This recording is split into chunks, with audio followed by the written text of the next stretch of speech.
Depuis la nuit des temps, les hommes ont levé les yeux vers la Lune. Non pas pour la science, mais pour y lire un message. En juillet, une lune revient. Une lune qu'on appelait la Buck Moon. Le début d'un cycle ou la réactivation d'un ancien savoir oublié. Chez les Amérindiens, chaque pleine lune avait un nom. Celle de juillet annonçait le moment où les jeunes cerfs, les bucks, voyaient pousser leur bois. Un symbole de croissance, de puissance, de renouveau. D'autres traditions la nommaient différemment. Lune du tonnerre, pour les orages d'été. Lune du foin, pour les récoltes vitales. Lune de la bénédiction, chez les Celtes. Partout, elle marquait un temps sacré. Un moment pour poser une intention ou faire un vœu. On raconte qu'elle ouvre un portail. Où l'ancien peut être effacé. Où le nouveau peut commencer. Cette année, la Buck Moon s'élève. Sous le signe du Capricorne. Un signe exigeant, bâtisseur, ambitieux. Le message est clair. Rien ne changera, tant que vous ne changerez pas vous-même. Alors, et si cette lune était là pour vous mettre à l'épreuve? Le 10 juillet, la Buck Moon se lève. Et avec elle, notre série commence.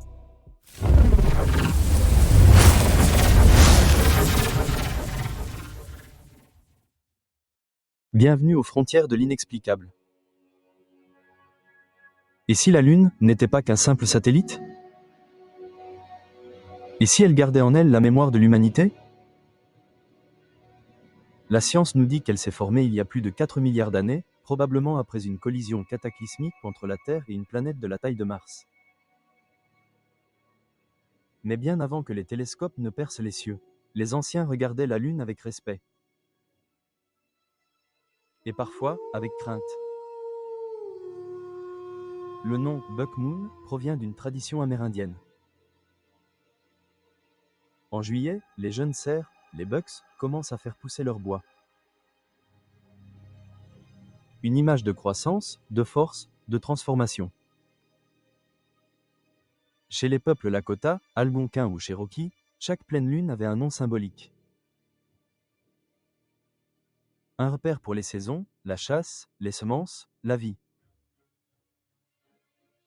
D'autres cultures ont aussi nommé cette lune. Les Celtes l'appelaient lune de la bénédiction. En Europe de l'Est, on parlait de la lune du foin.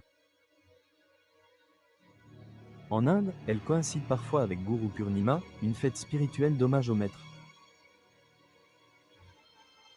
Partout, elle semble être un point de bascule dans le cycle de l'année.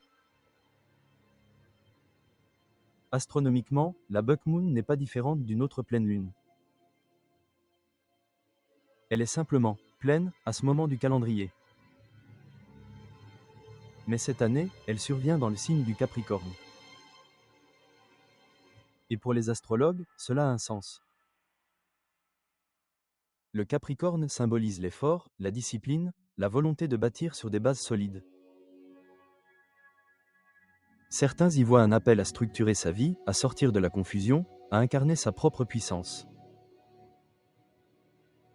À travers l'histoire, certaines pleines lunes ont été associées à des événements étranges. Montée de violence inexpliquée. Apparition signalée. Rituels païens observés dans les campagnes. Lors de la Buck Moon de 1985, des témoignages parlent de comportements irrationnels, de rêves prémonitoires, d'animaux agités. Bien sûr, la science évoque la coïncidence. Mais certains se demandent si la Lune n'est pas une forme d'amplificateur psychique. Peut-on raisonnablement penser que la Lune, ou les planètes, influencent nos caractères, nos comportements, nos destinées? Les anciens y croyaient sans hésiter. Les astrologues d'aujourd'hui s'en inspirent toujours. Et même la science, peu à peu, reconnaît que les cycles lunaires ont un impact. Sur les marées, bien sûr. Mais aussi sur le sommeil, les naissances, les comportements collectifs. Des hôpitaux ajustent même leur planning de personnel lors des pleines lunes.